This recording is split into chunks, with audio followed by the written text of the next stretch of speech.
Қорынтықтарға арналған бірінші хат, бірінші тарау. Иса Мәсіхтің елшісі болуға Құдайдың еркімен тағайындалған Паул мен бауырласымыз Состеннен Қорынт қаласындағы Құдайдың қауымына дұғай сәлем. Құдай сендерді Иса Мәсіх арқылы өзіне бағыштап алды да, кез келген жерде тұрып, иеміз Иса Мәсіхке жаратқан деп сыйынатындардың бәрімен бірге сендерді де өзінің қасиетті халқы болуға шақырды. Ал Мәсіх олардың да біздің де иеміз. Құдай әкеміз бен иеміз Иса Мәсіх сендерге рақым мен тыныштық жаудыра көрсін. Мен Құдайға әрдайым сендер үшін шүкірлік етемін. Өйткені ол өздеріңе Иса Мәсіх арқылы рақымын сыйлады. Сендер Мәсіхтің арқасында барлық жағынан да рухани байып, Құдайдың сөзі жайлы еркін сөйлей алып, жан-жақты білімге ие болдыңдар. Мәсіх туралы ізгі хабарымыздың шындығы өмірлеріңде расталды. Осылай сендер киелі рух сыйлайтын дарындардан ешқандай тапшылық көрмей, иеміз Иса Мәсіхтің салтанат пен көрінуін сағына күтудесіңдер. Иеміздің қайта оралатын сол күні, еш айыпталмауларың үшін Тәңір ие сендерді өмірлеріңнің аяғына дейін табанды етпек. Құдай уәделеріне берік, ол сендерді өзінің рухани ұлы, иеміз Иса Мәсіхпен тығыз байланыста болуға шақырған.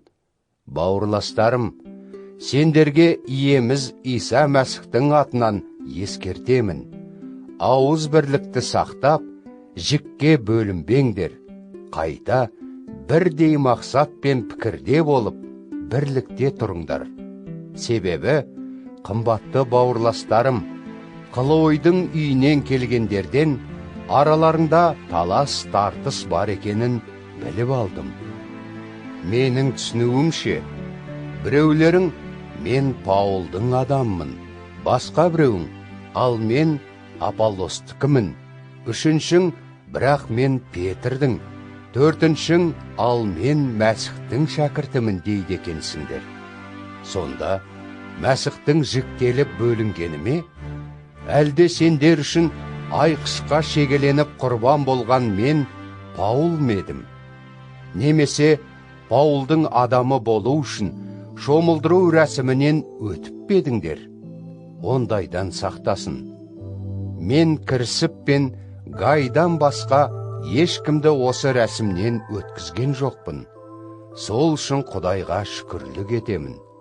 Сондықтан Паулдың адамы болу үшін шомылдыру рәсімінен өттім деп, ешқайсың айта алмайсыңдар. Рас, сондай-ақ Степанның үй ішіндегілерін де өткізгенмін, ал тағы басқа біреуді өткізгенім есімде жоқ. Мәсіх мені шомылдыру рәсімін орындауға емес, ізгі хабарды уағыздауға жіберді.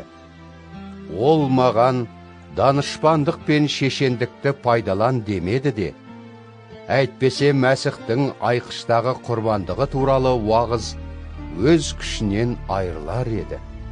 Мәсіхтің айқыштағы құрбандығы туралы ізгі хабарды тозаққа кететіндер ақмақтық деп есептейді. Ал құтқарылатын біздер үшін осы хабарда Құдайдың құдіреті жатыр. Пайғамбардың жазбасында мынадай сөздер бар. Даналардың даналығын жойып, ақылдылардың ақылын жоқ қыламын. Олай болса, даналар мен ғұламалар қайда? Осы дүниелік ұлы істер туралы айтысқыш шешендер ше? Құдай солардың бәрінде ақмақтар, ал даналықтарын түкке тұрғысыз ақылсыздық қылып көрсетті емес пе?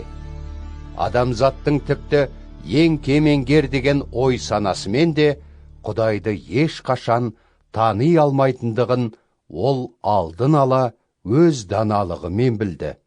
Сондықтан Құдай осы дүние ақмақтық деп есептейтін уағызымыз арқылы соған сенетіндерді құтқаруды лайық көрді. Яһудилер құдіретті кереметтер талап етсе, гректер уағызымыздан даналық іздейді. Бірақ біз Мәсіхті айқышқа шегеленіп, жанын құрбан етті деп жариялаймыз. Бұл хабар яһудилерге жек көрінішті, ал басқа ұлттық адамдарға ақмақтық болып көрінеді.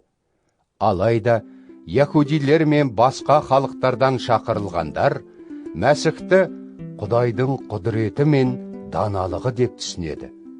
Адамдар ақмақтық дейтін Құдайдың құтқару жолы пенденің даналығынан әлде қайда жоғары, және Құдайдың әлсіздігі, яғни Мәсіхтің айқышта жанын қиюы, пенденің күш қуатынан әлде қайда күшті. Бауырластар, Құдай сендерді шақырғанда, өздеріңнің кім болғандарыңа назар аударыңдаршы. Табиғи тұрғыдан қарағанда, араларыңда даналар, билік иелері, асыл туғандар көп емес еді. Бірақ осы дүние кімдерді ақмақ деп санаса, Құдай данышпан ақылгөй делінгендерді ұялту үшін соларды таңдап алды. Және осы дүние күшсіз деп тапқандарды Құдай күштілерді ұялту үшін өзіне таңдады. Осы дүние маңызды деп есептейтіндерді жою үшін Құдай осы дүниенің менсінбей, қорлап, түкке тұрғысыз деп санағандарын таңдап алды. Осылайша Құдайдың алдында ешкімнің де мақтануына болмайды. Тәңір иенің істегені арқылы сендер Иса Мәсіхпен тығыз байланысқа келдіңдер. Құдай Мәсіхті даналығымыздың бастауы етіп, бізді ол арқылы ақтап, өзінің қасиетті халқы қылып, күнәнің құлдығынан құтқарды. Сондықтан, кім мақтанғысы келсе, тек жаратқан иемен мақтансын деп, пайғамбарлар жазбаларында жазылғандай істеңдер. Коринтықтарға арналған бірінші хат, екінші тарау. Сондықтан да, бауырластарым, мен сендерге келіп, Құдайдың шынайы хабарын уағыздаған кезде, шешен сөздер және дана пікірлер қолданған жоқпын. Сендерге Иса Мәсіх пен оның айқыштағы құрбандық өлімінен басқа нәрселер туралы айтпауға шешім қабылдаған едім. Араларында күш қуатсыз, дірілдеп, қатты жүрексініп тұрып жаттым. Сөз сөйлеп, уағыз айтқанда, адамды сендірерліктей данышпан пікірлерге емес, Құдайдың рухы мен құдіретінің айқын көрінуіне сүйендім. Ондағы мақсатым, сенімдеріңнің негізі адамның даналығы емес, Құдайдың құдіретінің болуы. Дегенмен, біз рухани жетілгендерге даналық туралы хабарды уағыздай береміз. Ал бұл даналық осы күнәһар дүниенікі емес, сондай-ақ осы дүниелік билеушілердікі де емес. Солар болашақта құрып кететіндер. Керісінше, жариялап жүргеніміз Құдайдың құпия даналығы бұл адамзаттың көзінен таса болып келді. Ал Құдай оны біздің ұлылыққа ие болуымыз үшін әлемді жаратпастан бұрын-ақ белгілеп қойған болатын. Бұны осы дүниелік билеушілердің біреуі де ұққан емес. Ұққан болса, олар ұлылықтың иесін айқышқа шегелетіп өлтіртпес еді. Алайда киелі жазбаларда алдын ала жазылғандай, көз көріп, құлақ естімеген, адам ойына ешқашан келмеген игіліктерді Құдай өзін сүйетіндерге дайындап қойған. Бұны Құдай біздерге өзінің киелі рухы арқылы анық білдірді. Киелі рух бәрінен де Құдайдың терең ой мақсаттарынан да хабардар. Себебі адамның ішкі құпия сырларын оның өз рухынан басқа бірде-бір адам біле ме? Сол сияқты Құдайдың терең ой мақсаттарын да оның киелі рухынан басқа ешкім білмейді. Ал біз осы дүниелік рухты емес, Құдайдан келген киелі рухты қабылдадық. Соның көмегімен Құдайдың бізге сыйлаған игіліктерін біле аламыз. Солар туралы біз адамзаттың даналығынан емес, киелі рухтан үйренген сөздермен уағыздап, оған мойын сұнғандарға рухани шындықты түсіндіреміз. Өз еркімен жүретін адам Құдайдың рухынан келгенді қабылдамайды. Соны түсіне алмай, ақмақтық деп санайды. Себебі оны киелі рухтың тұрғысынан бағалау керек. Ал Құдайдың рухына мойын сұнушы, одан келгеннің бәрінде бағалай алады. Бірақ басқалар ондай адамға баға бере алмайды. Өйткені, кім жаратқанның ақыл ойын ұққан, кеңесшісі боп бағыт берді оған, деп жазылған. Ал бізде Мәсіхтің ой ниеті бар. Коринттықтарға арналған 1-ші хат, 3-ші тарау. Бауырластарым, осы себептен өздеріңе киелі рухқа мойын сұнушылар ретінде айта алмай, ескі күнәһар болмыстарына сүйенетіндер, Мәсіхтің сеніміндегі сәбилер ретінде айтуға мәжбүр болдым. Сәбиді сүтпен қоректендіретіндей, сендерге ізгі хабардың ең негізгі ілімдерін үйретуіме тура келді. Өйткені, қою тамақты жей алмадыңдар. Қазірдің өзінде де жей алмайсыңдар. Себебі әлі де ескі күнәһар болмыстарыңа сүйенесіңдер. Араларыңда қызғаныш пен таластың болуы, сендердің ескі болмыстарыңа сүйеніп, өз еріктеріңмен жүретіндіктеріңнің дәлелі емес пе? Біреуің, мен Паулдың адаммын, басқа біреуің, ал мен Аполлостікімін дегенде, бұларың күнәһар дүниенің адамдарындай болғандарың ғой. Аполлос негізінде кім? Паул да кім? Екеуміз небәрі сендерді сенім жолына түсірген Құдайдың қызметшілеріміз. Әрқайсымыздың иеміз белгілеген міндетіміз бар. Мен жүректеріңе сенімнің тұқымын ектім, ал Аполлос көбірек тәлім беріп суғарды. Бірақ оны өсірген біз емес, Құдай. Сондықтан сенімдеріңді еккен де емес, суғарған да емес, оны өсіріп отырған Құдай мадақталсын. Егуші мен суғарушы екеуміздің мақсатымыз бірдей. Әрқайсымыз да еткен еңбегімізге қарай Тәңір иемізден лайықты сыйымызды алатын боламыз. Сонымен біз Құдаймен бірге еңбектенушіміз, ал сендер оның егістігісіңдер. Сондай-ақ сендер Құдайдың құрылысысыңдар. Оның рақым мен өзіме сыйлаған елшілік қызметім бойынша мен үйдің іргетасын салатын данышпан, шебер, құрылысшы іспетті қауымның негізін қаладым. Ал қазір басқа біреулер соның үстіне қаластыруда. Бірақ әрқайсысы әрі қарай қалай салу керек екенін мұқият қарау керек. Себебі Құдай өз қауымының бірден бір негізі ретінде Иса Мәсіхті белгілеп қойған. Сондықтан ешқандай басқа негізді салуға болмайды. Ал осы негіздің үстіне қауымды әрі қарай дамыту үшін адамдар алуан түрлі әдістер қолдануда. Бұлар алтын, күміс, асыл тастар секілді төзімді, немесе ағаш, шөп, сабан сияқты осал болулары мүмкін. Әр құрылысшының істеген жұмысының сапасы Мәсіх үкім шығаратын күні айқындалады. Сол күні әркімнің еңбегін от сынап, шынайы сапасын әшкерелейді. Кімнің салғаны отқа өртенбей аман қалса, сол сыйын алады. Ал кімдікі өртеніп кетсе, сол сыйынан құр қалады. Өзі құтқарылса да, жаны оттан өткендей азар дегенде құтылады. Сендер өздеріңнің Құдайдың киелі үйі екендіктеріңді, және Құдайдың рухы өздеріңде тұратын білмейсіңдер ме? Өзінің киелі үйін жойғанды Құдай жоймақ. Себебі Құдайдың киелі үйі оның қасиетті меншігі.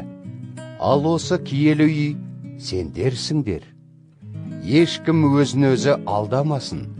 Араларыңдағы қайсы біреуің данамын деп ойласа, ол күнәһар дүниенің пікірінше ақымақ болып, Мәсіхтің ілімін ұстансын. Сонда ол Құдайдың даналығына ие бола алады. Өйткені осы күнәһар дүние нені даналық деп есептесе, сол Құдай алдында ақымақтық. Киелі жазбада Тәңірие данышпан делінгендерді қулықтарынан ұстап алады деп жазылған ғой. Жаратқан ие данышпан делінгендердің ойларының бекерлігін біледі деп те жазылған. Сондықтан ешкім адамның жетістіктерімен мақтанбасын. Бәрі де сендерге игілік көрсетуге қатысады. Паул, Аполлос немесе Петр болайық, сонымен қатар бүкіл дүние, өмір не өлім, қазіргі мен болашақ нәрселер түгелдей қауымның пайдасы үшін болуға тиісті. Ал сендер Мәсіхтің меншігісіңдер, және Мәсіх Құдайдікі. Коринтықтарға арналған 1-ші хат, 4-ші тарау.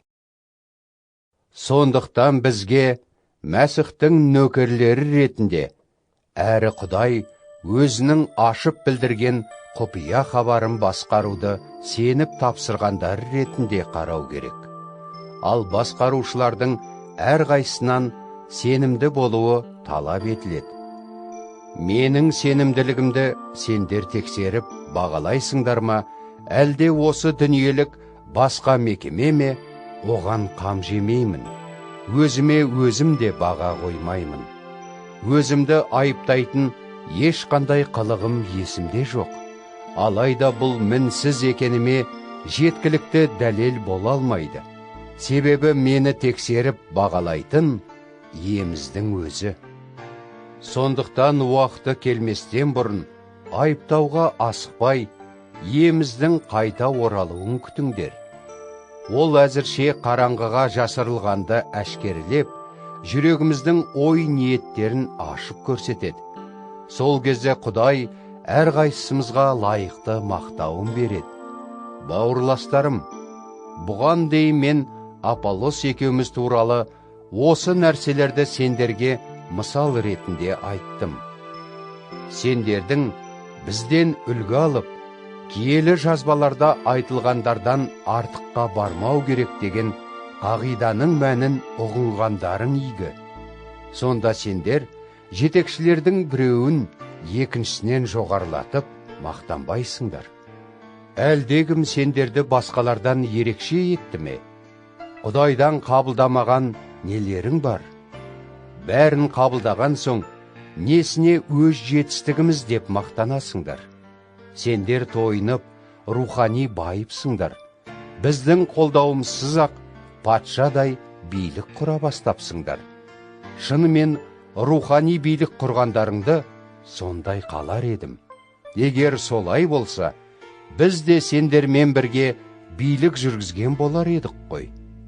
Құдай біздерге, яғни елшілерге, өлімге кесілген тұтқындар іспетті, салтанатты жүрістің ең соңында жүруді бұйырды деп ойлаймын.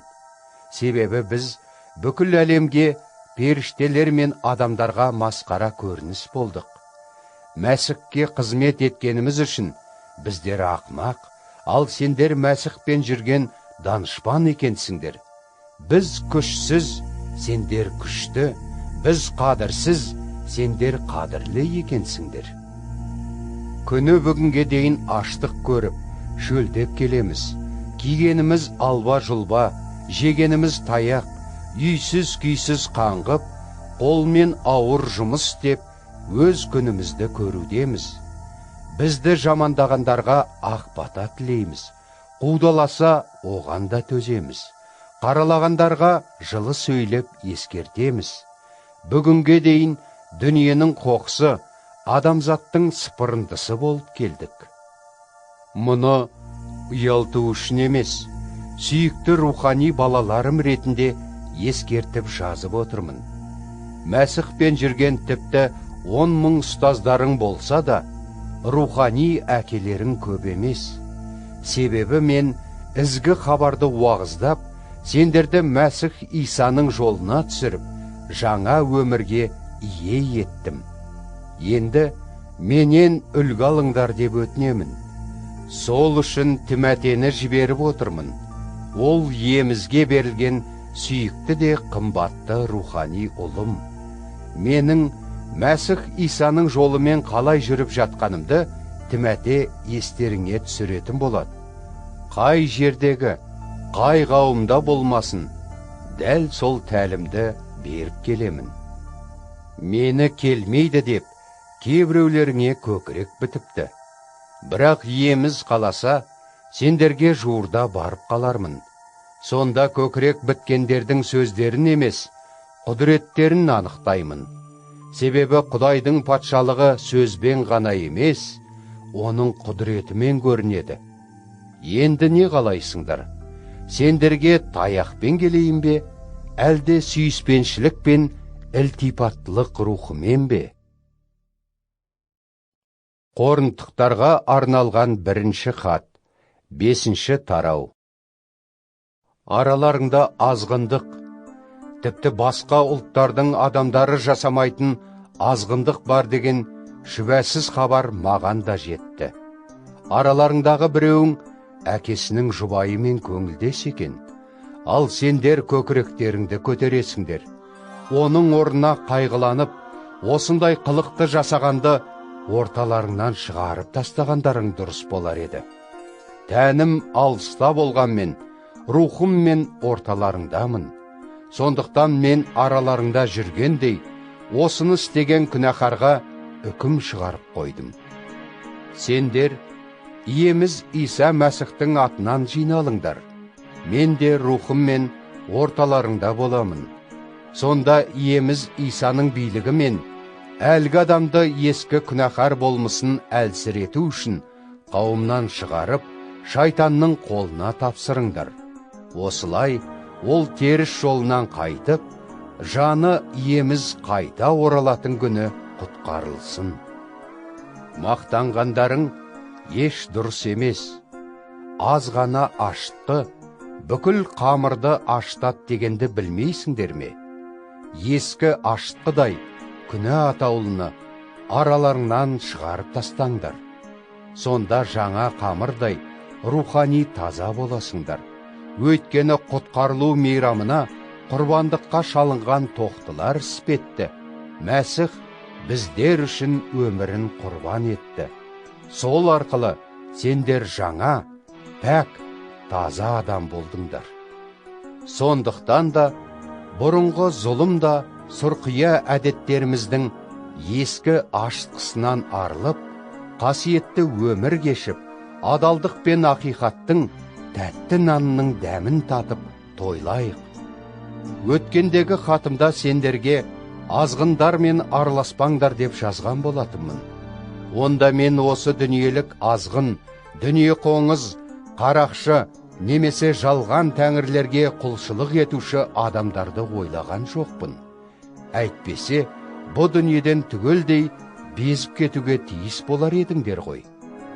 Алайда өзін сенімдегі бауырласпын деп атағанмен, азғын, дүние қоңыз, жалған тәңірлерге құлшылық етуші, өсекші, маскүнем, немесе алаяқ болып жүрген ешкіммен де араласпауларың керек. Мұндайлармен тіпті дастархандас та болмаңдар. Қауымнан сырт адамдарды соттау біздің шаруамыз ба? Неге ішіндегілердің күнәларын тергемейсіңдер? Сыртта жүргендердің өкімін Құдай шығарады, ал өздерің зұлымдық жасайтынды араларыңнан аластатыңдар. Коринтықтарға арналған бірінші хат, 6 тарау.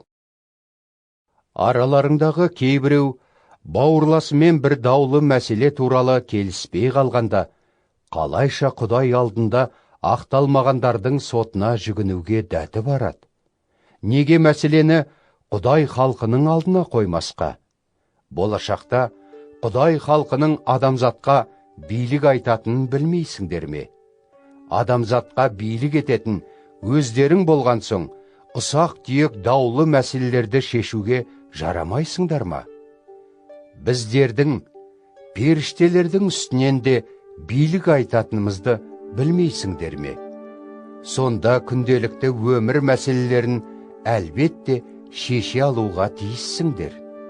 Бұлар жайлы дау жанжал бола қалса, қауым үшін елеусіздердің төрелігіне қалай жүгінесіңдер? Сендерді ұялту үшін осылай деймін. Араларыңда бауырластарына төрелік айтатын бірде-бір парасатты адамның болмағаны ма? Қайта бір бауырлас екіншісімен дауласып, тіпті сенбейтіндердің сотына жүгінеді екен. Бір-біріңмен таласқандарыңның өзі масқара. Одан да әділетсіздікке неге төзбеске? Неге ақыларыңды жегізбеске? Керісінше, сендер әділетсіздік жасап, өз бауырластарыңды тонайсыңдар. Әділетсіздердің Құдайдың патшалығынан орын алмайтынын білмейсіңдер ме?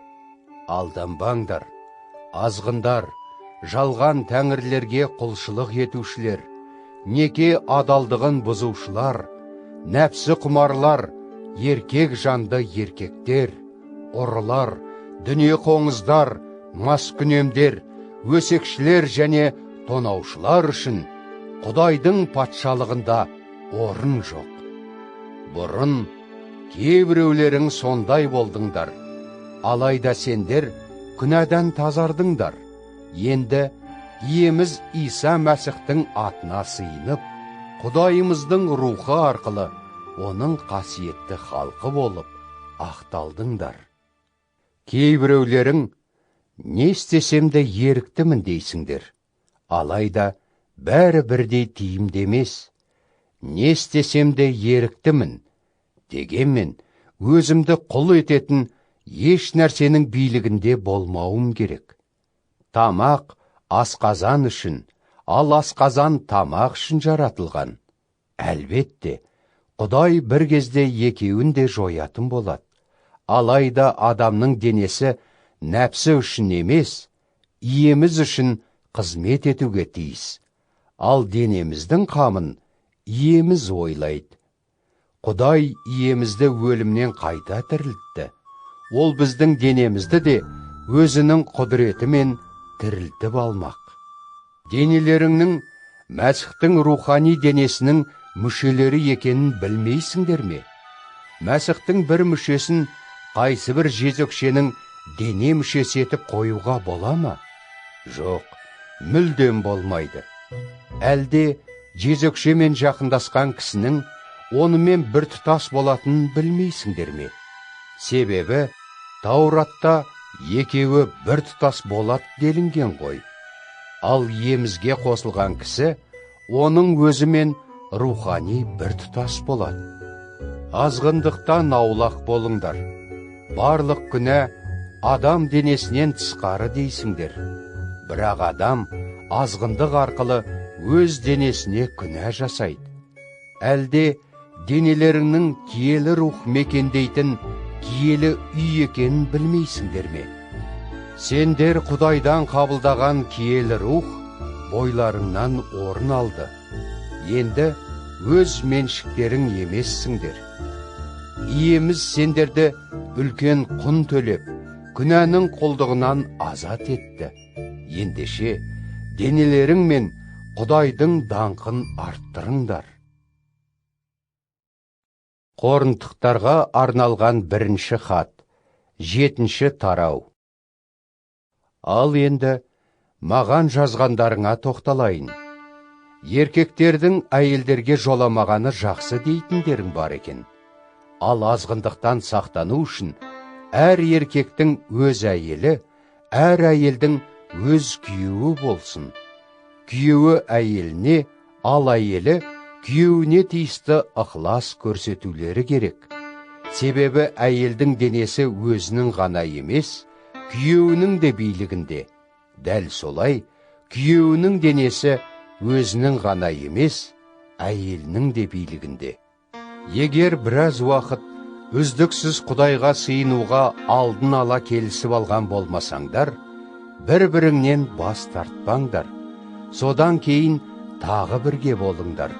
Әйтпесе өздеріңе ие бола алмай, әзәзіл шайтанның азғыруына ерулерің мүмкін. Ал осы айтқаным бұйрық емес, рұқсат қана. Бәрінің өзім сияқты ұстамды, некесіз болғанын қалар едім. Бірақ әркімнің Құдай сыйлаған өз дарыны бар. Біреу бұлай болса, біреу олай. Үйленбегендер мен жесірлердің мен сияқты салт басты болып қала бергені жақсы деймін. Ал егер өздеріне ие бола алмаса, онда үйленсін. Себебі құмарлықтың отына күйіп жанғанша үйленгендері жақсы. Үйленгендерге мен ғана емес, иеміздің өзі әйелі күйеуінен ажыраспасын деп бұйырады. Ал егер ажырасып кетсе, онда салт басты болып қала берсін. Не күйеуімен қайта татулассын. Күйеулер де әйелдерінен ажыраспасын. Басқа жұптарға иеміз емес, өзім былай деймін. Бір бауырласымыз мәсікке сенбейтін әйелге үйленген болса, және әйелі онымен бірге қалуға келіссе, онда ол ажыраспауға тиіс. Сол сияқты, сенуші әйелдің сенбейтін күйеуі онымен бірге қалуға келіссе, онда әйелдің де ажырасуына болмайды. Себебі сенбейтін еркек сенуші әйелінің арқасында, және сенбейтін әйел сенуші күйеуінің арқасында Құдайдың қасиетті әсерінің аясында болады. Әйтпесе, балаларың құдайсыздардың балалары іспетті болар еді. Керісінше, олар да Құдайдың қасиетті әсерінің аясында. Алайда, егер сенбейтін жұбайы ажырасқысы келсе, ажырассын. Мұндай жағдайда, оның сенуші жұбайы некеде қалуға мәжбүр емес. Қайтсе де, Құдай біздерді татулықта тұруға шақырған болатын. Мүмкін сен әйел күйеуіңді құтқарылуға алып келерсің. Немесе сен күйеу әйеліңді құтқарылуға әкелетін шығарсың. Соны анық білмейсің ғой. Тек әркімге Құдай иеміз нені белгілеп, оны неге шақырса, ол солай өмір сүре берсін. Осы ережені барлық қауымдарға да айтам. Кім Мәсіхтің жолына шақырылғаннан бұрын сүндеттелген болса, онысын жасырмасын. Ал бұған дейін сүндеттелмеген сенушілер сол рәсімнен өтпей-ақ қойсын. Сүндеттелу не сүндеттелмеу маңызды емес. Бастысы Құдайдың өсиеттерін орындау. Әрқайсың сенімге шақырылған кезде кім болсаң, сол күйіңде қал. Құл болып шақырылдың ба, оныңа қысылма. Ал егер еркіндік алу мүмкіндігің болса, дұрысы соны пайдалан. Себебі иеміз шақырған құл, иеміздің рухани азат адамы. Сол сияқты, иеміз шақырған азат адам, Мәсіхтің құлы. Сендер үлкен құн төлеп, күнәнің қолдығынан азат етілдіңдер. Енді адамдардың құлы болып қалмаңдар. Бауырластарым, әрқайсың шақырылған кезде кім болсаң, сол күйіңде Құдаймен жүре бер. Бойжеткендерге қатысты иеміздің маған берген бұйрығы жоқ. Бірақ оның рақымы мен сенімді қызметшісі болдым. Сол ретінде пікірімді білдіремін. Болып жатқан ауыр жағдайларға байланысты, әркім күйі қандай болса, сол күйінде қала бергені жақсы деп ойлаймын. Бір әйелге басың байланған болса, онымен қатынасыңды үзуге ұмтылма. Салт басты болсаң, әйел іздеме. Ал егер үйленсең, мұның күнә емес. Бойжеткен тұрмысқа шықса, ол да күнә емес. Бірақ үйленгендер өмірлерінде көп ауыртпалық көреді. Сендер соны көрмесеңдер екен деймін. Менің айтайын дегенім мынау. Бауырластарым, осы заманның ақыры таяп қалды. Сондықтан бұдан бұлай әйелі барлар үйленбегендей. Жоқтау айтып жүргендер жоқтамағандай, шаттанып жүргендер қуанбағандай, ал дүние мүлік сатып алғандар меншігі жоқ іспетті Құдайға қызмет ете берсін. Осы дүниенің қам-қарекетін жасап жүргендер оған тым беріліп кетпесін. Себебі дүниенің қазіргі қалпы жуырда сап болып жойылады. Жалпы, сендерді уайым қайғы баспасы екен деймін. Үйленбеген ер адам иемізге ұнауға ұмтылып, оның ісінің қамын ойлайды. Ал үйленген ер адам жұбайының көңілін табуға тырысып, осы дүниелік істердің қамын жейді. Содан ол екі ойлы болып жүреді. Сол сияқты үйленбеген әйел мен қыз иеміздің істерінің қамын ойлай отырып, жан тәнімен оған берілмек. Ал тұрмысқа шыққан әйел күйеуіне ұнауға тырысып, осы дүниелік істердің қамын жейді. Сендерге бұғау салғым келмейді. Қайта игіліктерің үшін сендер ұдайы әрі кедергісіз жаратқан иемізге бағышталып, дұрыс өмір сүрсеңдер екен деп, осыны айтып отырмын. Ал егер біреу бойжетіп қалған қызымды ұзатпай қартайтып қойсам, бұным дұрыс болмас деп ойлап, оның тұрмысқа шығуын қажет деп тапса, ол қалағанын істесін. Онысы күнә емес, қызы күйеуге шықсын. Алайда кім ешбір қожайын мен сыртқы ықпалдың күштеуінсіз берік шешімге келсе, яғни өз еркімен іс-әрекет жасай алып, қызымды ұзатпаймын деген байламға тоқтаса, онысы дұрыс. Сонымен, бойжетіп қалған қызын ұзатқан дұрыс істейді, ал ұзатпайтын одан бетер дұрыс істейді. Некедегі әйел күйеуінің көзі тірісінде оған басы байлаулы. Күйеуі өлсе, кімге тиемдесе де өз еркі. Тек екеуі де иемізбен тығыз байланыста тұрсын. Ал ең қолайлысы қайтадан тұрмыс құрмау. Бұл өз пікірім, ал мені де Құдайдың рухы жетелейді деп ойлайым. Коринтықтарға арналған 1-ші хат, 8-ші тарау. Енді жалған тәңірлерге ұсынылған тағамдарға тоқталсам, бәрімізде біліктілік бар, мұны білеміз. Бірақ біліктілік мақтаншақ етеді, ал сүйіспеншілік сенімді жетілдіреді. Өзін сондай біліктімін деп есептейтін кісі, қажетті біліктілікке әлі де ие болған жоқ. Ал Құдай өзін сүйгенді жақсы біледі. Ал енді жалған тәңірлерге ұсынылған тағамдарды ішіп жеуге келсек, біз сондай тәңірлердің күллі әлемде шынымен жоқ екенін, және жалғыз Құдайдан басқа еш Құдайдың жоқ екенін білеміз.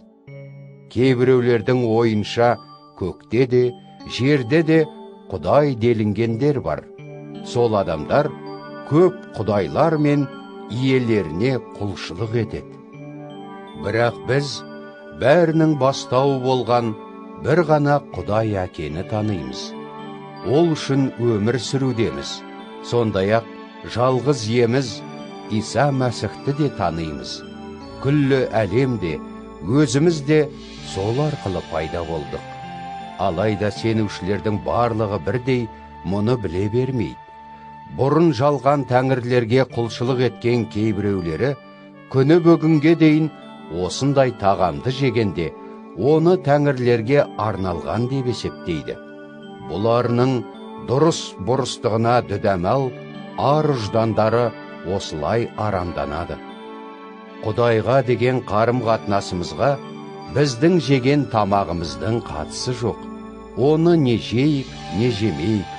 Бұдан Құдай алдында жаман да, жақсы да болмаймыз.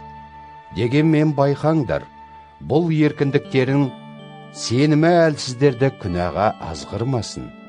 Мысалы, ар-ұжданы әлсіз біреу, сондай білікті сенің жалған тәңірдің ғибадатханасында тамақ ішіп отырғаныңды көрді делік. Бұл оны сол тәңірлерге арналған тағамдарды жеуге батылдандырмай ма? Осылай әлсіз адам, яғни өз бауырласың, сенің біліктілігіңе бола тура жолдан адасып, рухани жойылып кетеді. Ал Мәсіх ол үшінде жанын құрбан етті. Міне, осылайша бауырластарының әлсіз ар-ұждандарын жарақаттап, оларға қарсы күнә жасауыңмен, Мәсіхке қарсы да күнә жасайсың. Сондықтан, егер жейтін тамағым бауырласымды күнәға азғырса, онда мен оны күнәдан сақтау үшін бұдан былай ешқашанда базардан алынған етті жемейтін боламын.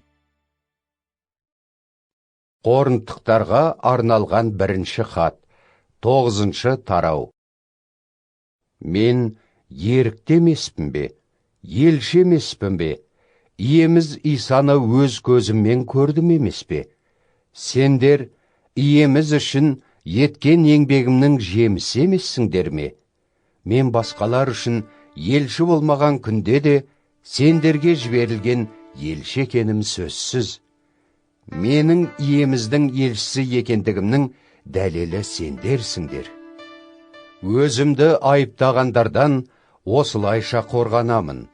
Еңбегіміз үшін ішіп жейтін тамақ алуға еркіміз жоқ па? Сондай-ақ басқа елшілер, иеміздің туған бауырлары және Кефа, Петр сияқты біздің де сенуші әйелге үйленіп, оны сапарға шыққанда ертіп жүруге қақымыз жоқ па?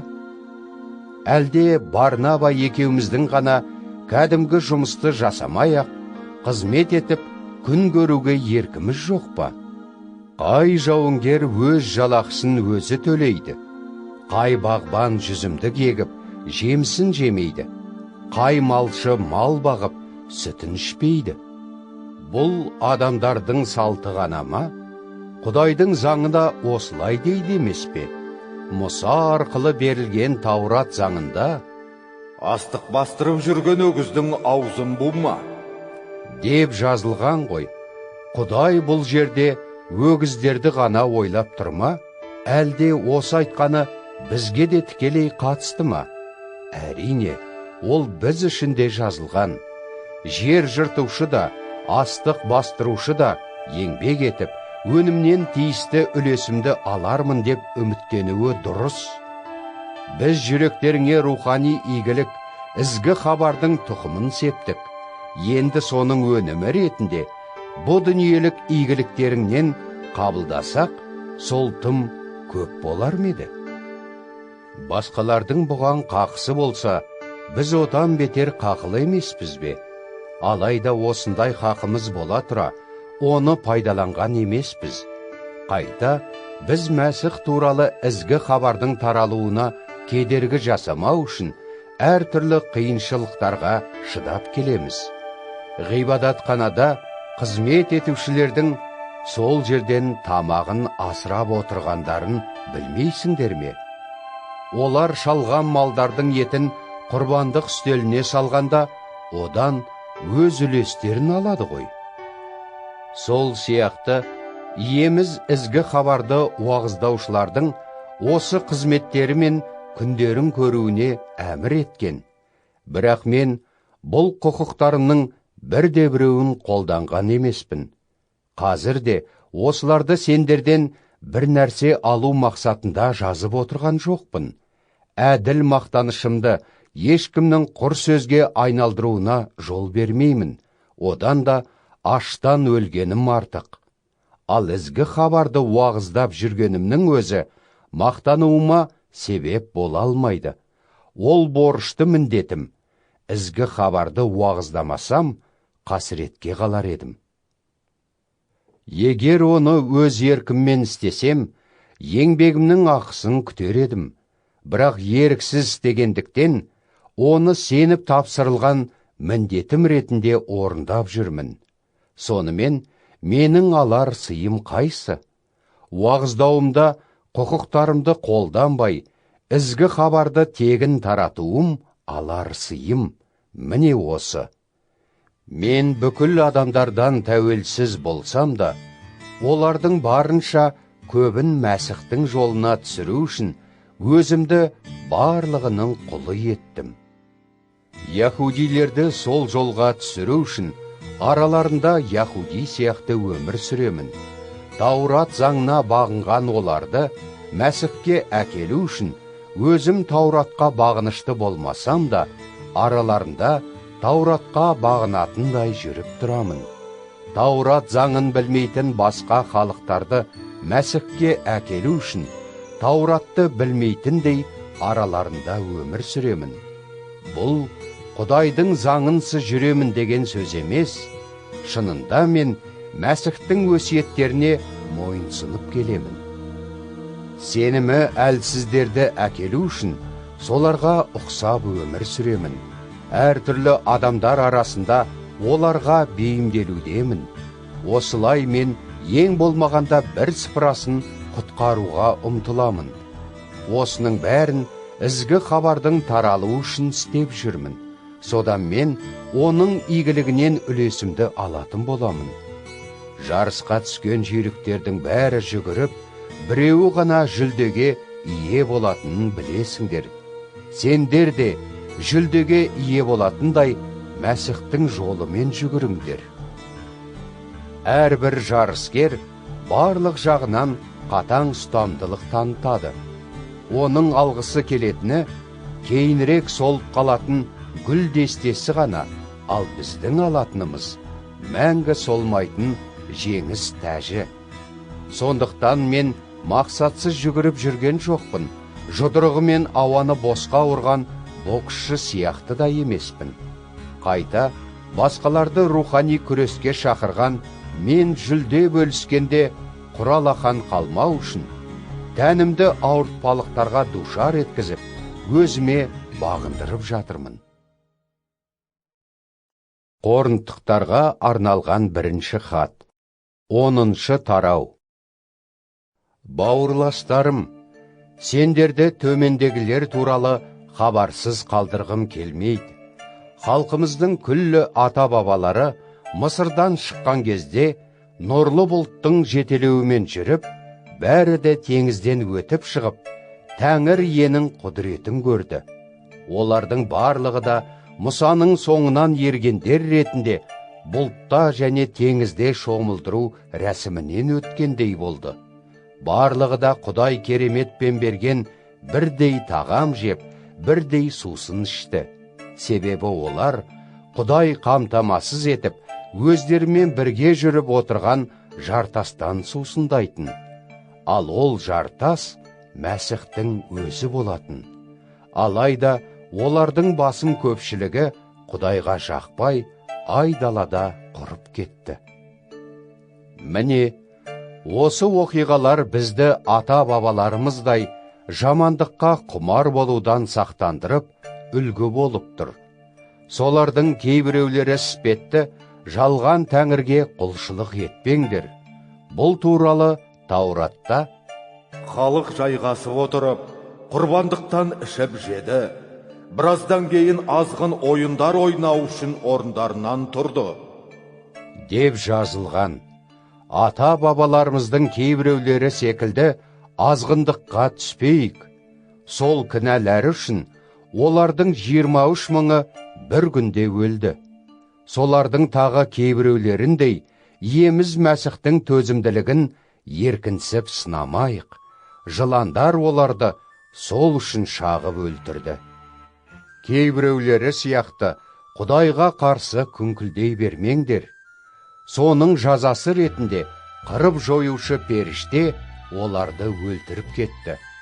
Ата-бабаларымыздың бастарынан кешкендері өзгелерге үлгі болып, бізге ескерту ретінде жазылып қалдырылды. Себебі осы заманның соңғы кезеңінде өмір сүрудеміз. Сондықтан өзін сенімімде берік тұрмын деп санайтын әркім күнәға батудан сақ болсын. Сендер әлі күнге дейін қатты сыналған жоқсыңдар. Еліктірген жағдайлар әдетте адамдардың бастарына түсіп жүргендегідей ғана болып келді. Ал Құдай өзінің уәдесіне берік. Ол төзімдерінен артық сыналуларыңа жол бермейді. Еліктірілген кездеріңде соған шыдауға күш-қуат беріп, құтылып шығудың лайықты жолымен қамтамасыз етеді.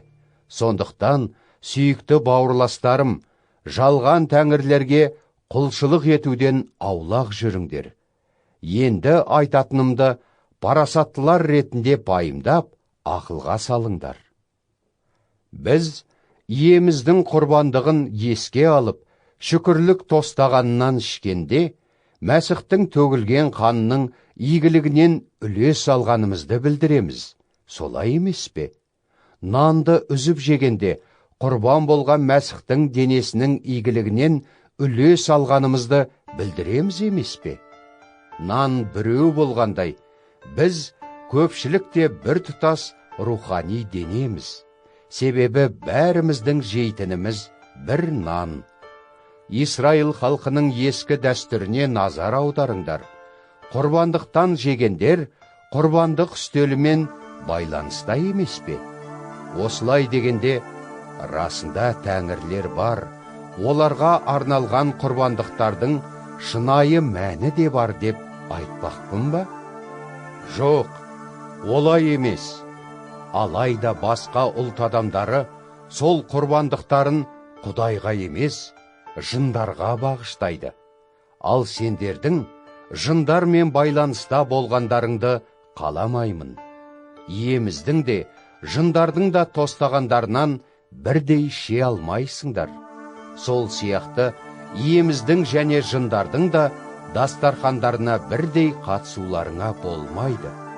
Әлде иеміздің қызғанышын қоздырып, өзімізді одан күштірекпіз деп ойлаймыз ба? Бәрін істеуге болады дейсіңдер, бірақ бәрібірдей тиімді емес. Бәрін істеуге болады, бірақ бәрібірдей сенімдеріңді жетілдірмейді. Әркім жеке басының емес, басқаның мүддесін ойлауы керек. Базарда сатылатын еттің бәрін құрбандыққа шалынғандығы жайлы еш сұрақ қоймай, арыждан алдында қысылмай-ақ жеулеріңе болады. Себебі жер жүзі мен ондағының бәрі жаратқандікі. Сол сияқты, егер Құдайға сенбейтін біреу дәмге шақырып, онысын құп алсаңдар, онда еш сұрақ қоймай, арыждан алдында қысылмай-ақ жей беріңдер. Дегенмен, егер қайсы біреу сендерге, бұл бір тәңірге арналған құрбандықтың еті десе, осын айтқан адамға бола, әрі арыжданға бола, сол етті жемеңдер. Мұнда сендердің емес, сол кісінің арыжданын айтып тұрмын. Ал басқа біреудің арыжданы менің еркіндігіме төрелік ете ала ма? Мен шүкірлік етіп дәм татсам, қалайша басқа біреу мені шүкірлік еткен тағамма бола даттамақшы? Басты қағида мынау: не ішіп жесеңдер де, не істесеңдер де, бәрін Құдайды дәріптеу үшін істеңдер. Яһудилердің де, басқа ұлт адамдарының да, Құдайдың қауымының да сенімдеріне нұқсан келтірмеңдер. Мен де бәріне қай жағынан да ұнамды болуға тырысып, жеке басымның емес, көпшіліктің мүдделерін ойлаймын. Мұны олардың құтқарылуы үшін істеймін. Коринтықтарға арналған 1 хат, 11 тарау.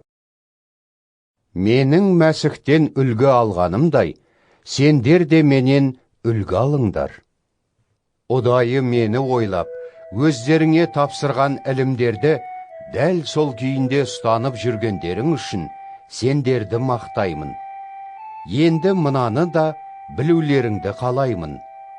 Әрбір еркектің басы Мәсіх, әйелдің басы күйеуі, ал Мәсіхтің басы Құдай. Солай болғандықтан, ер адам Құдайға сыйынған, немесе оның хабарын жеткізген кезде басын жапса, өз басын, яғни Мәсіхті құрметтемегені. Ал Құдайға сыйынған, немесе оның хабарын жеткізген кезінде жалаңбас тұрған әйел өз басын, яғни күйеуін құрметтемегені. Бұл шашын тақырлап алып тастағанымен бірдей. Себебі бір әйел басын жапқысы келмесе, онда неге шашын қиып тастамасқа?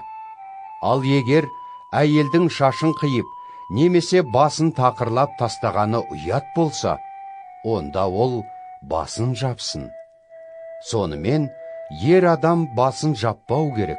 Ол Құдайға рухани жағынан ұқсас жаратылып, оның ұлылығын бейнелейді. Әйел болса, күйеуінің ұлылығын бейнелейді. Себебі еркек әйелден емес, қайта алғашқы әйел еркектің сүйегінен жасалды. Сондай-ақ еркек әйелге бола емес, әйел еркекке бола жаратылды. Сондықтан, әйел өкілеттігінің белгісі ретінде басын жауып, періштелер назар аударатын тәртіпті сақтауы керек. Дегенмен, иемізбен байланысымызда әйел еркектен, еркек әйелден тәуелсіз емес. Алғашқы әйел еркектің сүйегінен жаратылса да, еркек әйелден туады, ал екеуін де жаратқан Құдай. Өздерің пайымдап, ақылға салыңдаршы. Әйелдің басын жаппай, Құдайға сыйынуы әдепке жата ма? Табиғи түйсіктеріңнің өзі сендерді ұзын шаш, еркек үшін ұят екенін үйретпей ме? Ал әйел үшін шашын өсіру оның мақтанышы емес пе? Ұзын шашы әйелге басын жабатын жамылғы ретінде берілген. Егерде біреу бұл туралы айтысқысы келсе, бізде де, Құдайдың өзге қауымдарында да мұндай салт жоқ. Төмендегі нұсқауларында сендерді мақтай алмаймын, себебі жиындарының пайдасынан көрі зияны көп. Біріншіден, араларында жікке бөлінудің бар екені туралы хабар алдым. Бұның ішінара болса да, рас екеніне сенемін. Ал сендердің қайсыларының сенімді екендіктеріңді анықтау үшін пікір алалығы да қажет. Алайда, сендер жиналған кезде шын мәнінде иеміздің асын жемейді екенсіңдер. Әркім өзінің тамағын басқалардан бұрын ішуге асығып, қайсы біреу аш қалып, басқасы мас болады екен. Ішіп жеуге өз үйлерің бар емес пе? Немесе Құдайдың қауымын менсінбей, түгі жоқтарды ұятқа қалдырғыларың келе ме? Енді сендерге не десем екен? Осы үшін мақтайын ба? Әрине, мақтамаймын. Мынаны мен иеміздің өзінен қабылдап, сендерге де айтып тапсырдым. Иеміз Иса ұсталып берілер түні нанды алып, шүкірлік етті де үзіп беріп, былай деді: Бұл сендер үшін құрбан болмақ денем. Мені естеріңе түсіру үшін осылай істеңдер. Сондай-ақ кешкі астан кейін тостағанды да алып, мына тостаған төгілмек қаныммен бекітілетін жаңа келісім. Одан ішкен сайын мені естеріңе түсіру үшін осылай істеңдер деді. Сендер осылай нан жеп, тостағаннан ішкен сайын иеміз қайтып келгенше, оның құрбандық өлімін жариялай бересіңдер. Сондықтан, кімде-кім лайықсыз түрде иеміздің нанын жеп, тостағаннан ішсе, сол иеміздің денесі мен қанына қарсы күнә жасайды. Әркім нанды жеп, тостағаннан ішпес бұрын өзін сынасын. Егер лайықсыз түрде нан жеп, тостағаннан ішіп, иеміздің денесіне тиісті құрмет көрсетпесе, онда ол өзіне Құдайдың үкімін шығартады. Сондықтан да сендердің көбің әлсіз де аурусыңдар, біразың қайтыс болдыңдар. Егер алдымен өзімізді өзіміз сынасақ, Құдайдың жазасына ілікпес едік. Ал бізге күнәһар дүниемен бірге қияметте үкім шығармас үшін Тәңір иеміз бізді қазірдің өзінде тексеріп жазалауда. Сонымен, бауырластар, иеміздің асына бас қосқанда бәрі жиналғанша күтіңдер. Кімнің қарны ашса, сол үйінен тамақтанып келсін. Әйтпесе жиналғанда Құдайдың жазасына ілігіп қаласыңдар. Ал басқа нәрселер туралы өздеріңе барған кезімде нұсқау бермекпін. Коринтықтарға арналған бірінші хат, 12-ші тарау. Енді рухани дарындарға тоқталайын. Қымбатты бауырластар, сендердің бұларды дұрыс түсінбегендеріңді қаламаймын. Өздерің білесіңдер, әлі де Құдайға мойын сұнбаған кездеріңде, сендерді біреу жетелегендей, үндемейтін тәңір бейнелеріне құлшылық етудің әртүрлі жолдарымен азғырылдыңдар. Сондықтан сендерге айтам, Құдайдың рухына кенелген ешбір адам Исаны қарғыс атсын дей алмайды. Әрі киелі рухтың жетелеуінсіз, ешкімде Иса жаратқан ие деп шын жүректен мойындай алмайды. Алуан түрлі дарындар бар, бірақ оларды сыйлайтын киелі рух біреу-ақ. Түрлі қызметтер де бар, ал біздің қызмет ететін Тәңір иеміз біреу. Әрекеттер де алуан түрлі, бірақ олар арқылы сендердің барлығында әрекет ететін Құдай біреу. Ол өз рухының өмірлеріңде бар екенін әрқайсыңа бәрінің игілігі үшін көрсетеді. Кейбіреуге киелі рухтан даналық сөз, ал басқасына дәл сол рухтан білімге толы сөз беріледі. Киелі рух кейбіреуге ерекше сенім дарытса, сол рух тағы біреуге сауықтыру дарынын береді.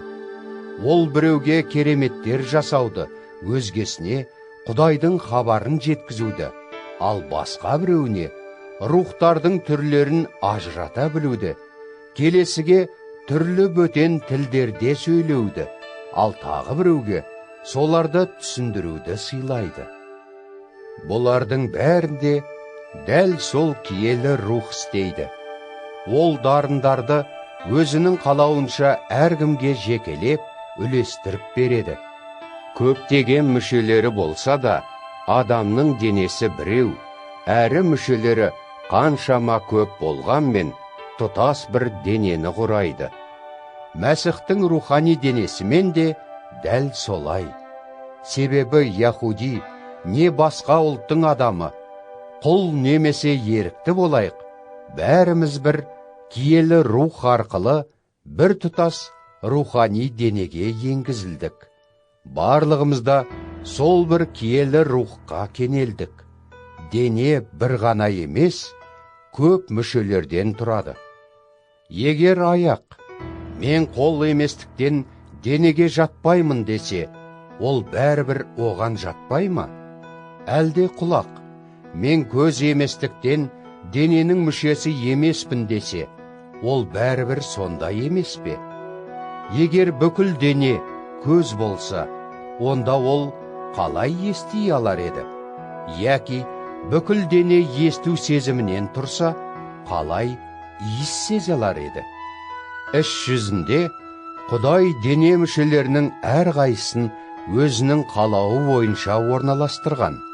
Барлығы бірақ мүше болса, дене болмас еді. Шынында көп мүшелері бар, бірақ дене біреу. Сондықтан көз қолға, маған керегің жоқ дей алмайды. Бастың да аяққа, маған қажетсізсің деуі мүмкін емес. Керісінше, дененің әлсіздеу болып көрінетін мүшелері өте қажет.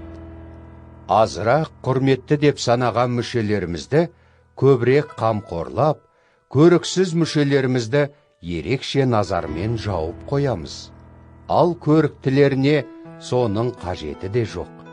Осылай Құдай денені құрметі аздау мүшелерін көбірек қамқорлайтындай етіп құрастырды. Ондағы мақсаты денеде жікке бөліну болмай, бүкіл мүшелері өзара бірдей қамқорлық көрсетсін дегені. Сондықтан бір мүше ауырса, бәрі бірге ауырады. Бір мүше дәріптелсе, соған барлығы да қуанады. Сонымен сендер бірігіп, Мәсіхтің рухани денесі, ал жеке дара оның бір мүшесісіңдер.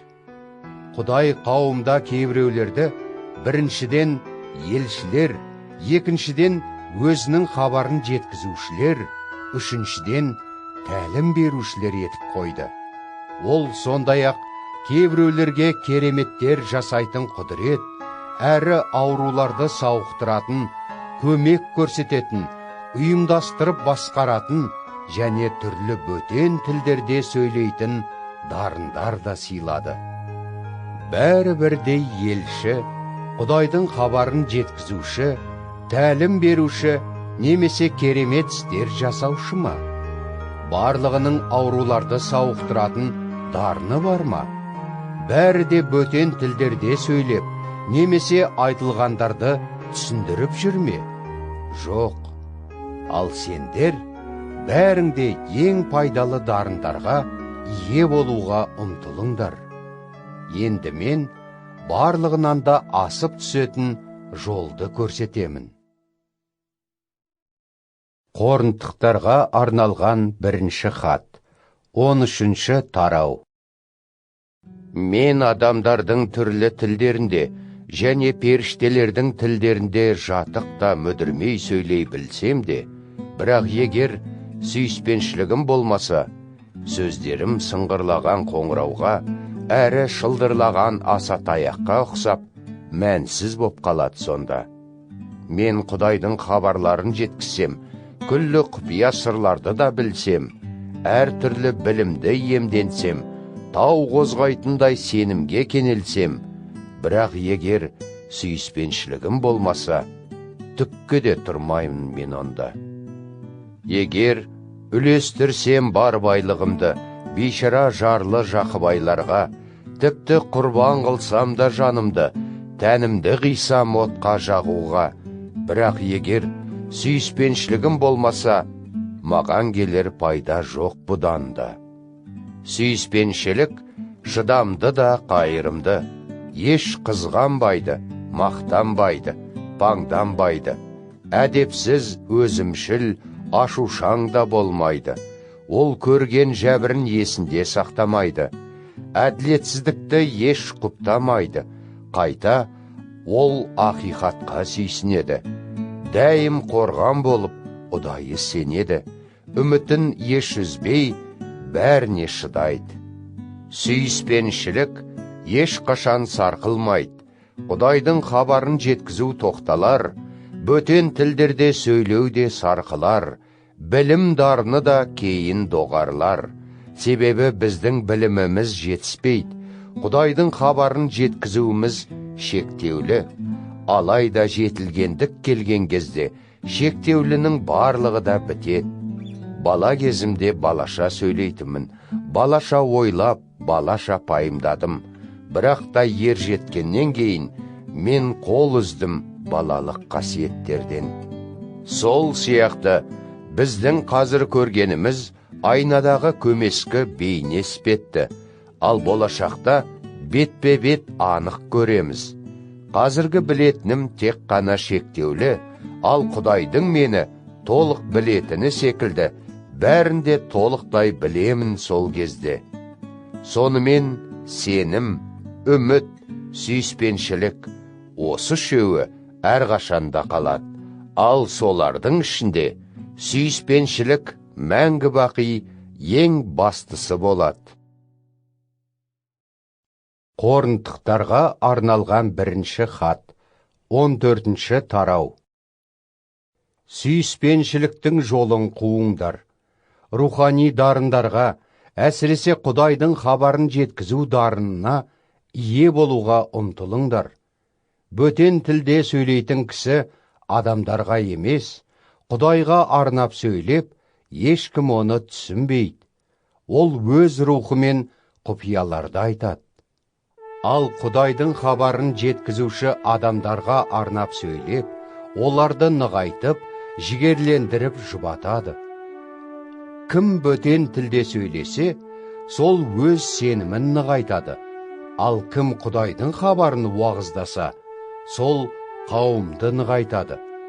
Мен сендердің бәрінің де бөтен тілдерде сөйлегендеріңді, бірақ одан гөрі Құдайдың хабарын уағыздағандарыңды қалар едім. Сол жерде бөтен тілде айтылғандарды түсіндіріп, осылай қауымның нығаюына көмегін тигізетін біреу болмаса, онда бөтен тілде сөйлейтіннен гөрі Құдайдың хабарын жеткізушінің пайдасы әлде қайда зор. Бауырластарым, мен сендерге келіп, алдарыңда бөтен тілде сөйлей берсем, бірақ не Құдай ашқан құпия, не білім, не Құдайдың хабары, не тәлім арқылы түсінік бермесем, онда сендерге менен қандай пайда? Мысалы, жансыз күй аспаптары, сыбызғы, не жетіген анық дыбыс шығармаса, қандай күйдің ойналғанын қайдан білеміз? Егер керней белгілі әуенді тартпаса, кім шайқасқа дайындалмақ? Дәл сол сияқты, сендер өз тілдеріңде Құдайдың хабарын түсінікті қылып айтпасаңдар, тыңдаушылар не туралы айтқандарыңды қайдан білмек? Сөздеріңнің желмен ұшып кеткені ғой. Дүниеде қаншама көп тілдер бар, ал олардың еш қайсысы да мәнсіз емес. Бірақ егер бөтен тілдің мағынасын білмесем, онда мен оны сөйлеген адам үшін, ал ол мен үшін жат жерліктей болып сөйлесе алмаймыз. Сендермен де сол сияқты болып тұр. Киелі рухтың дарындарына ие болуға ұмтылудасыңдар. Ендеше қауымды рухани жетілдіретін дарындарды бәрінен көбірек пайдаланыңдар. Сол себепті бөтен тілде сөйлейтін адам соны түсіндіретін дарынды да Құдайдан сұрасын. Егер оған бөтен тілде сыйынсам, онда рухым сыйынғанмен ақыл санам бұған қатыса алмайды. Сонда не істеуіміз керек? Мен рухыммен де, санаммен де Құдайға сыйынамын. Рухыммен де, санаммен де мадақтау жырларын айтамын. Ал егер рухыңмен ғана шүкірлік етсең, онда соны ұғынбайтындардың орнында отырған кез келген кісі ризашылық білдіргеніңді аумин деп қуаттай алмайды. Себебі ол не айтып тұрғаныңды ұқпайды. Сен қаншама жақсы ризашылық білдірсең де, әлгі адамның рухани жетілуіне көмектеспейсің. Мен өзім бөтен тілде сендердің әрқайсыңнан да көбірек сөйлеймін. Бұл үшін Құдайыма шүкірлік етемін. Алайда мен қауымның алдында бөтен тілде 10.000 сөз айтқанша, санам мен тәлім беретін 5 сөз айтуды қалаймын. Бауырластарым, ақыл тоқтатпаған баладай болмаңдар. Жамандық істеуге келгенде сәбидей кінәратсыз, бірақ ұғынуға келгенде ересектей кемелді болыңдар. Киелі жазбада жаратқан иенің мынадай сөздері бар. Осы халыққа арнап бөтен тілдерде сөйлетіп, жат жерліктердің тілдерімен үн қатамын. бірақ бұлай да олар мені тыңдамайтын болады. Сонымен, бөтен тілде сөйлеу сенушілерге емес, сенбейтіндерге Құдайдың құдіретін көрсетеді. Ал оның хабарын жеткізу сенбейтіндерге емес, сенушілерге көмектесу үшін берілді. Мысалы, егер бүкіл қауым бас қосып, бәрі бөтен тілдерде сөйлегенде, мұны ұғынбайтындар немесе сенбейтіндер сол жерге келсе, олар сендерді естері ауысыпты демей ме? Бірақ жиналғандардың барлығы Құдайдың хабарларын жеткізген кезде сенбейтін не ұғынбайтын біреу кірсе, бәрінен естіп тұрғаны оның күнәсін әшкерелеп тергейді. Әрі жүрек түкпіріндегі құпиялары ашылады. Сонда ол Құдай алдында бас ұра ғибадат етіп, шынымен араларында Құдай бар деп мойындайтын болады. Бауырластарым, сонда не? Сендер жиналғанда әрқайсың бір рухани жыр, тәлім немесе Құдай ашып білдірген құпияны айтып бересіңдер.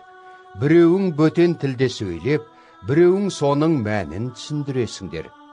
Бәрі де қауымның жетілуі үшін пайдалы болсын.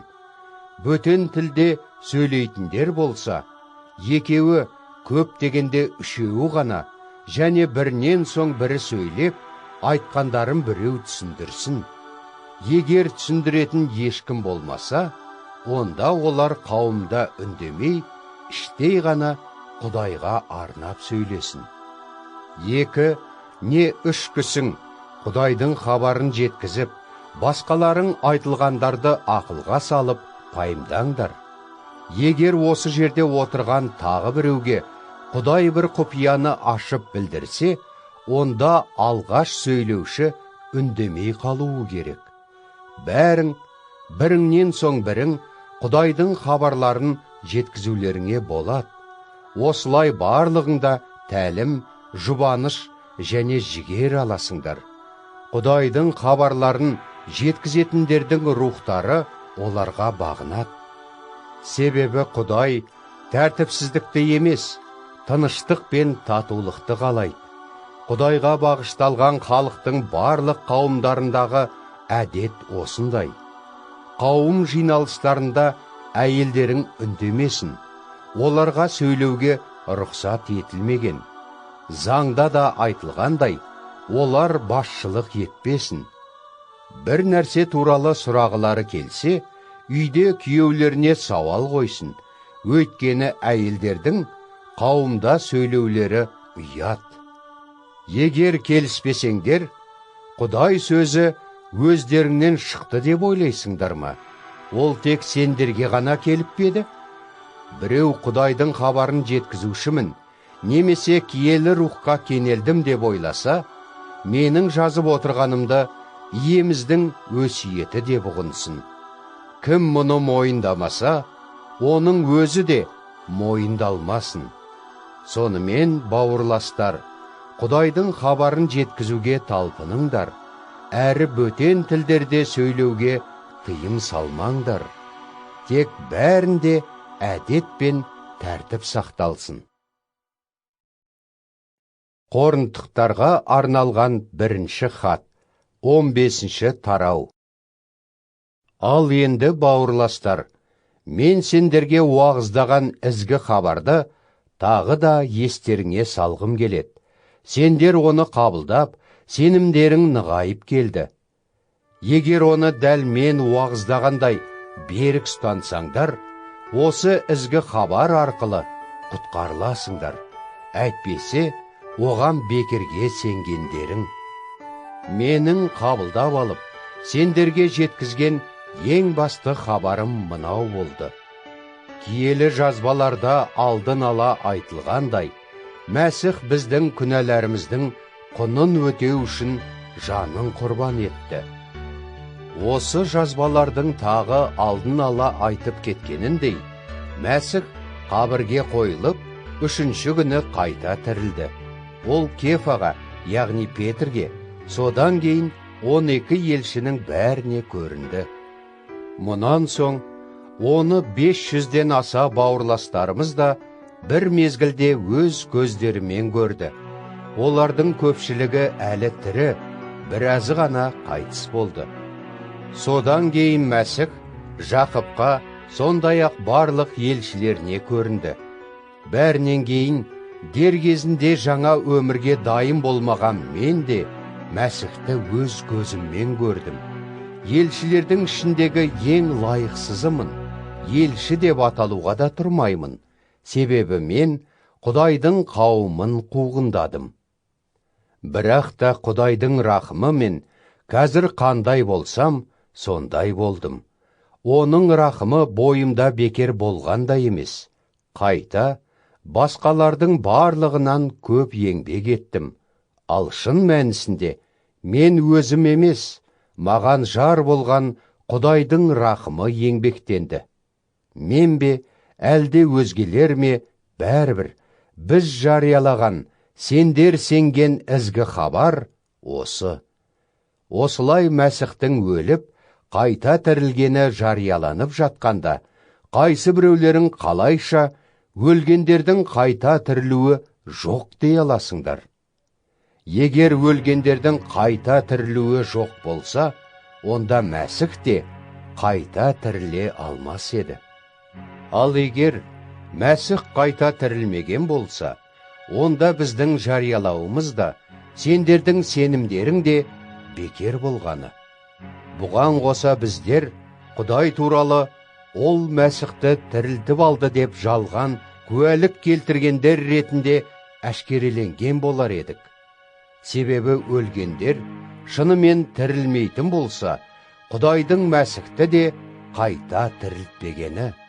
Ешқандай қайта тірілу болмағанда, Мәсіх те қайта тірілмес еді ғой.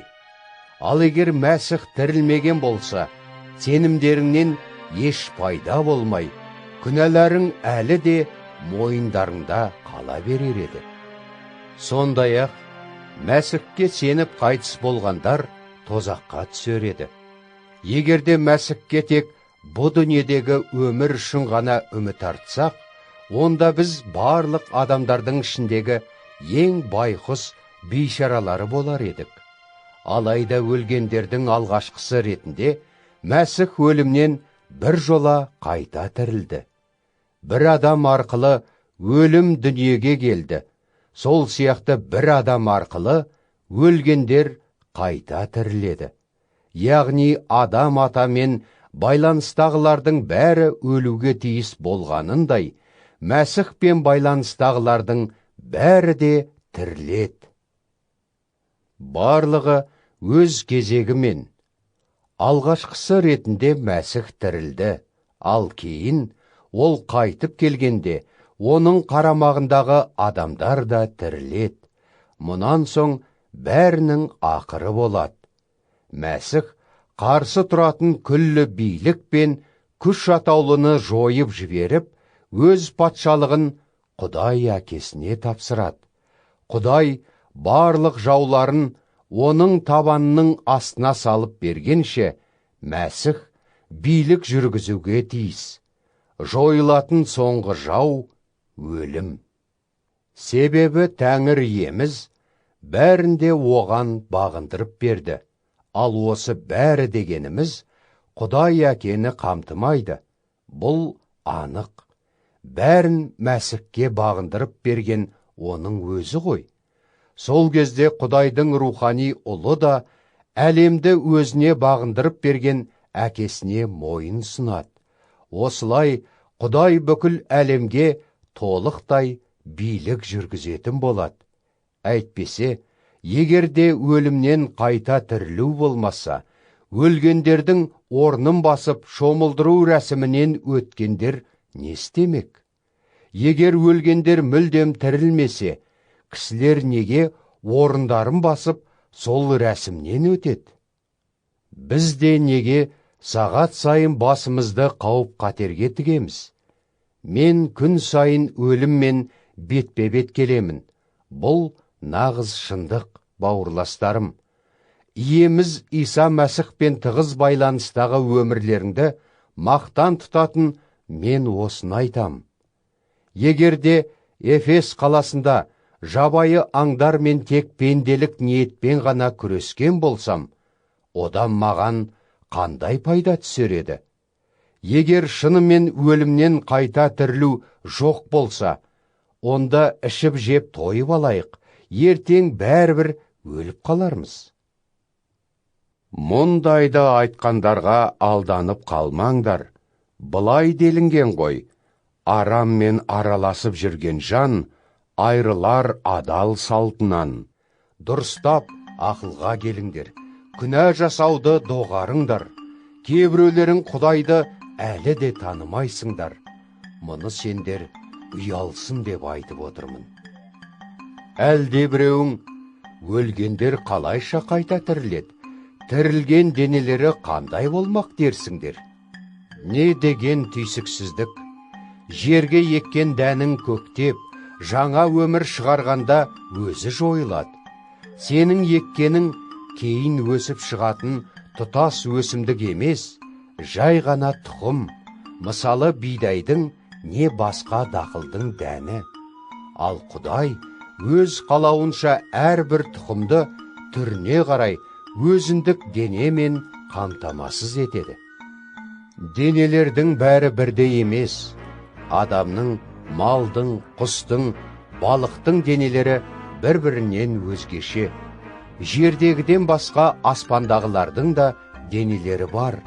Бұлардың сұлулығы мен салтанаты жердегілердікінен өзгеше. Күннің, айдың, жұлдыздардың өзіндік сұлулығы мен салтанаты бар. Тіпті жұлдыздар сәуле мен салтанат жағынан бір-бірінен өзгеше. Өлгендердің қайта тірілуі де осындай болады.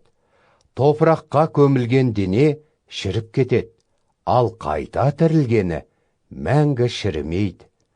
Жерленіп, дене қор болады, ал кейін салтанатпен тіріледі. Әлсіз тән жерленеді, күшті болып қайта тіріледі. Жерленгені табиғи, тәндік дене болса, тірілгені табиғаттан тыс, рухани дене. Тәндік дененің бар екендігі сияқты, рухани дене де болуға тиіс. Тауратта осылай деп жазылған. Алғашқы адам ата, осылай тірі жан болып шыға келді. Ал соңғы адам, Мәсіх, мәңгілік өмір беретін рух. Алдымен рухани емес, тәндік дене болды. Рухани дене кейінірек пайда болады. Топырақтан жаратылған алғашқы адам бұ дүниеден, ал екінші адам, Мәсіх, көктен келді. Бұ дүниелік адамдар топырақтан жаратылған адам атаға ұқсас. Ал көктен жаңа өмір алғандар, көктен келген Мәсіхке ұқсас. Демек, қазір біз топырақтан жаратылғанның кейпінде болғанымыздай, сол кезде көктен келген Мәсіхтің кейпіне ие боламыз. Менің айтпағым мынау, бауырластар, ет пен қаннан тұратын тәндік дене Құдайдың мәңгілік патшалығына кіре алмайды. Шіріп кететін тәндеріміз мәңгі өмір сүре алмайды. Сендерге мына құпияны айтайын. Бәріміз бірдей өлмейміз, бірақ бәріміз түгелдей өзгереміз. Бұл кенеттен қас-қағым сәтте, соңғы керней тартылған шақта іске асады. Сонда кернейдің үні естіліп, өлгендеріміз қайта тіріліп, біз де түгелдей өзгереміз. Өйткені қазіргі құрып шіритін тәндеріміз ешқашан жойылмайтын денелермен алмасуға тиіс.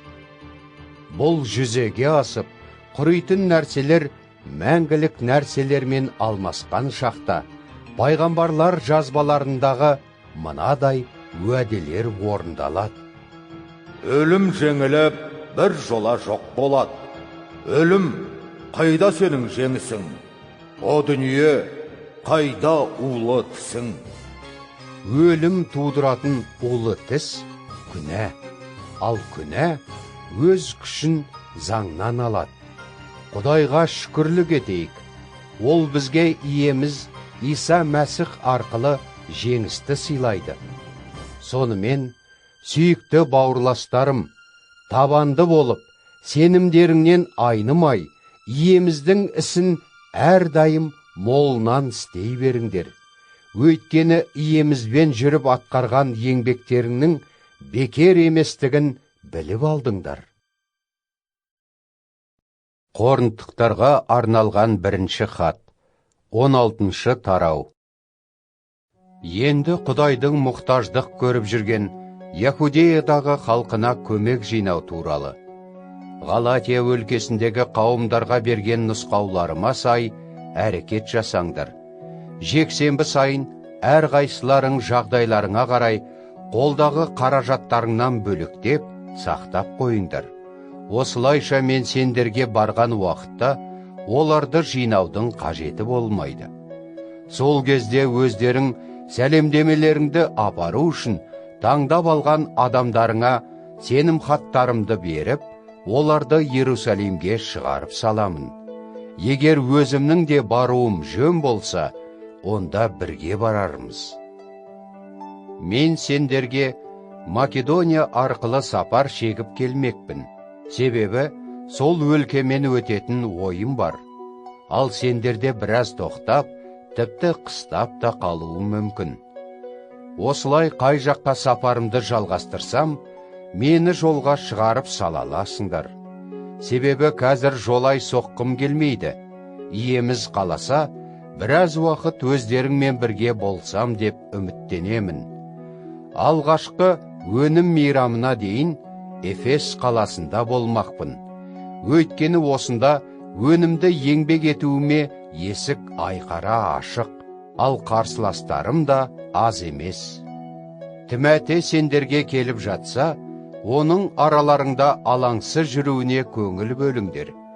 Тимофей де мен сияқты иеміздің ісімен айналысуда. Ешқайсың оны елемей жүрмеңдер. Аман есен жолға шығарып салып, маған қайтып келуіне жағдай жасасаңдар екен. Тимофейдің өзге бауырластарымызбен бірге қайта оралуын күтудемін. Ал бауырласымыз Аполлос болса, оны сендерге баратын бауырластарға ілессін деп, әлденеше рет жігерлендірдім. Бірақ бұл жолы оның барғысы келген жоқ, сәті түскенде барар. Сақ болыңдар, сенімдеріңде берік, ер жүрек әрі күшті тұрыңдар. Бәрінде сүйіспеншілікпен істеңдер. Степан мен оның үй ішін білесіңдер. Олар Ахаядағы алғашқы сенушілер арасында болып, өздерін Құдайдың халқына қызмет етуге бағыштап келеді. Бауырластар, сендерден өтінемін, осындай адамдардың және олармен істес болып, қажырлы еңбек етіп жүргендердің жетегіне сендер де еріңдер. Степан, Фортунат және Ахайықтың келгендеріне қатты қуанып қалдым. Олар сендердің жоқ екендіктеріңнің орнын толтырып, мені де, өздеріңді де рухтандырды. Мұндай адамдар шынында да қадірленуге лайық. Азия өлкесіндегі қауымдар сендерге сәлем жолдайды. Ақила мен Прискила және олардың үйінде жиналатын қауымнан иемізбен жүрген сендерге дұғай сәлем. Мұндағы барлық бауырластар да сәлем айтуда. Шын жүректен бір-біріңе сүйіспеншіліктеріңді білдіріп, сәлемімізді жеткізіңдер. Енді мен, Паул, сәлемді өз қолыммен жазып отырмын. Иемізді сүймейтін әркімді Құдайдың қарғысы атпақ. Иеміз келе көр. Сендерге иеміз Иса Мәсіх жар болып, рақымын жаудыра көрсін. Менің сүйіспеншілігім Мәсіх Исамен байланысқан бәріңмен бірге. Әумин.